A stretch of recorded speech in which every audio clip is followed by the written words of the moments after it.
اتكلم عن احمد ابو زياد، اتكلمه ليه؟ افشل يا صاحبي عشان تانجو. تانجو افشل. افشل لما الناس مش عاوز تشوف حد ناجح.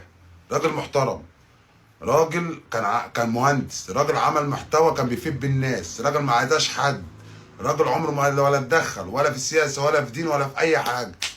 تلبس له يعني. سمعت اللي هو يتحبس ليه؟ عشان اديت عمر ما قناه اليوتيوب بتدخل. يعني عشان بيقول لك لو مبالغ بالدولار داخله له كتير، ما قناه اليوتيوب بتكسب. بس انت افشل. يعني احنا عندنا في المجتمع اللي احنا عايشين فيه دلوقتي يحب الفشل قوي، يحب الفشل والبلطجه والكالح. يعني مستنظر ايه من عمرو جيل لما يتكرم يا صاحبي؟ انت مستنظر ايه؟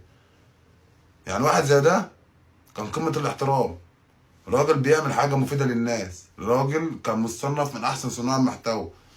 حد هيسيبه في حاله؟ حد خبطه زومبا، خبطه بتاع عشان ما ده ما يتشافش. نشوف عمرو جيل ونشوف اللي غيره، والسب واللعن والقذف في العالم دي تمشي.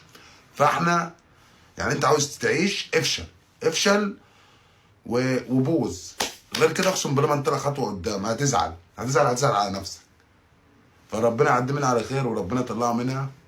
من الشخصيات المحترمه، من الشخصيات اللي كانت بتفيد الناس، ملوش دعوه بحد ولا عمره يتكلم في اي حاجه. شخص بيعمل الحاجه اللي ربنا يقدره عليها، وشخص ابن ناس، فندعي له. فما اما احنا ننجح وننجو، لا اما هنزرعها.